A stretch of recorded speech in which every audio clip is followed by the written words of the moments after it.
What's going on YouTube? Dimitri back here with another video. And this video is honestly one I did not want to have to make, but I think it's important information to share, especially if you're in the market for a brand new dirt bike. Now behind me here, I've got my brand new 2025 KX250f, and this bike has less than 20 hours.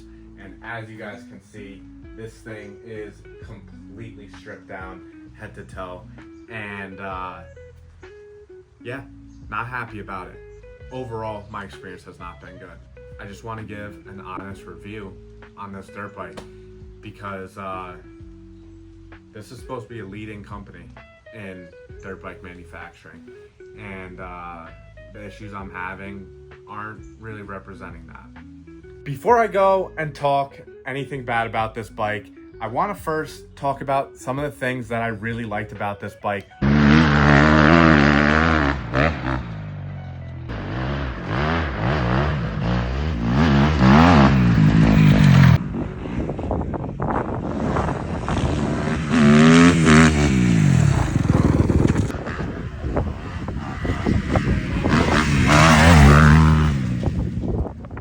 Why I was sold on this bike when I first purchased it.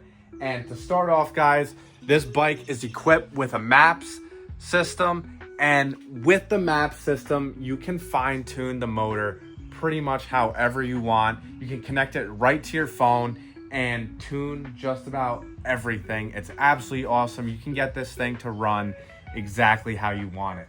And that is one of my favorite features on this bike. The second thing that really sold me on this bike is it was just comfortable for me to sit on. Now, every bike is a little bit different. Every bike feels a little bit different. For me personally, this bike was the most comfortable. And I think it's important that when you buy a dirt bike that you're comfortable on the bike. And of everything that I tried out, this one worked out best for me. Overall, guys, I think Kawasaki had in mind the comfort of the rider when building this bike. They have a bunch of adjustable features on this bike that I think are really, really awesome. And we'll start off here on the handlebars, where you can see there's these two open holes on the triple clamp, which allow you to move the risers back if you want to move your bars back. So if you're a little bit of a shorter rider and you want those bars back, you can move them back. Or if you're taller, like I am, you can have these bars slammed as far forward as they go. And for me, my setup there works absolutely perfect. Another really awesome adjustable feature they have are these adjustable foot pegs where you can actually move them down or up. And for me, in the up position is best. It allows me to feel comfortable and over my bars when standing on the bike. If I had them down, I would feel maybe a little bit too low. But for me, this works perfect. And the last adjustable feature that they have that I think probably only racers are using is adjustable engine mounts, which allow you to tilt the engine up or down just a little bit. And I think what that helps with is the distribution of weight across the dirt bike. And those features alone are really, really awesome. And I think it's really cool that Kawasaki incorporated it into their brand new 2025 bike. Aside from those features, I really don't have much else good to say about this bike.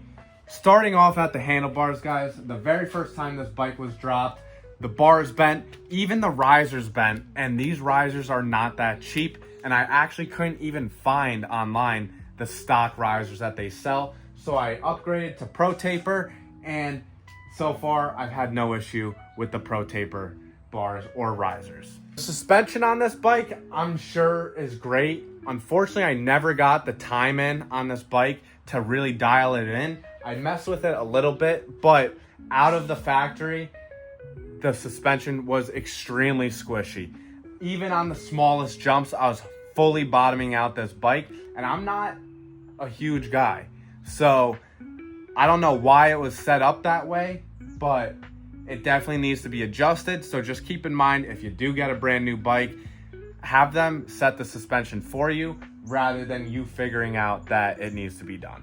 Now, most people know this, but stock levers are pretty garbage, and these do not break away. So if you drop the bike, you risk snapping it. And that's exactly what I did here on my clutch lever. and that is gonna cost me a lot of money to replace. So I'm probably gonna just end up getting some aftermarket as far as levers on this bike, because these stock ones are total garbage. For trail riding, this bike is great. It did everything I wanted it to do, but I did find that it didn't offer as much power as I was expecting, especially out of a brand new 2025 bike. And I think that has a lot to do with this extremely ugly exhaust they have on this bike and the airbox. And I think between the two, it restricts a lot of the power that this bike is capable of. I think to really get this bike to open up to its full potential, I think you're gonna have to upgrade the exhaust and the airbox in order to get more airflow into the engine and get greater airflow out of the engine. And I think that that would make a huge difference in how this bike handles overall as far as power goes. But like I said, for trail riding, I really don't need all that, but that is one of the upgrades I was hoping to get around to before I blew up my motor.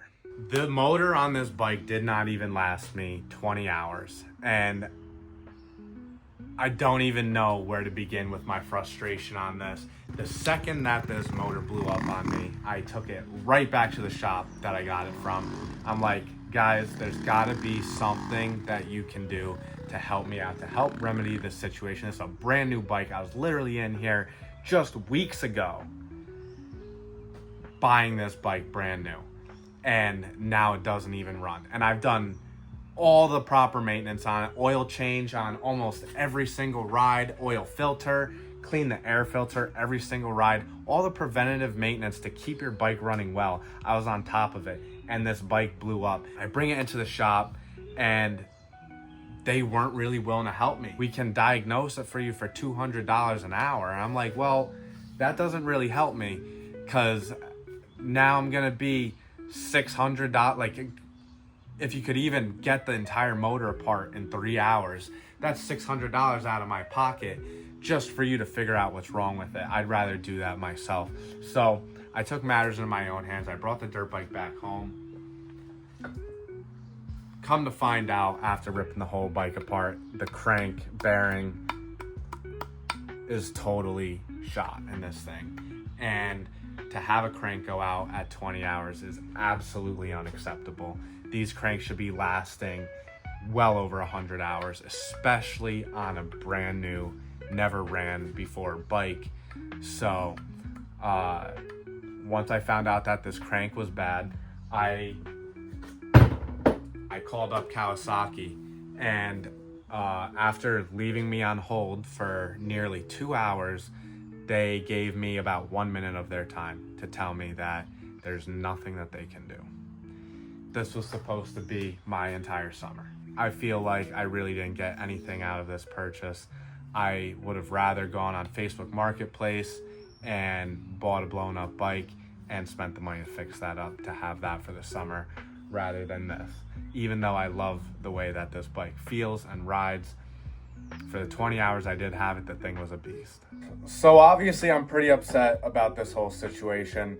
Kawasaki did give me the option to bring the bike in full into the dealership, which means I would have to reassemble the entire bike, bring it to the dealership, pay for them to disassemble it to figure out what's wrong with it, which would cost me at least $600 to $1,000 just for a diagnosis.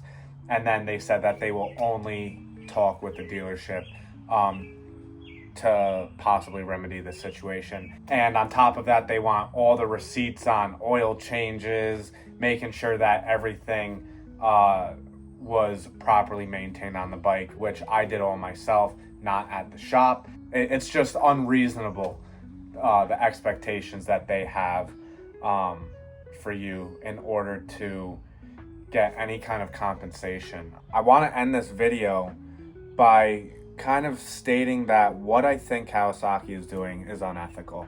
And the reason I'm saying this is because they just let out all their 450s, that are 2025 450s, have all been recalled. And I think what's going on here is that they know a lot of the people that have these bikes are working on them themselves. A lot of the people race, they have mechanics that work on their bikes for them, or they're doing it themselves, whatever the situation is. And they know that a lot of these people are not going to take advantage of the recall. And the reason is because of the time that it takes to ship the bike back and get it worked on and then get the bike back. That could be several months before someone gets their bike back. So they're letting these small issues slide, knowing that people aren't going to take advantage of the recall, and that it's actually, in the long run, even though you got to pay the money for the new part, that it's essentially easier to do that, and they're still making their money doing it. So it's kind of screwed up what they're doing, and I really wouldn't be surprised if they're doing it on purpose, but you know, I can't say that for certain. It is what it is. Hopefully soon I can order the parts for this thing, rebuild the bike, and make a video on it, and get this thing running again, guys. So if you're new to the channel, hit that subscribe button, and I'll see you guys next week. Peace.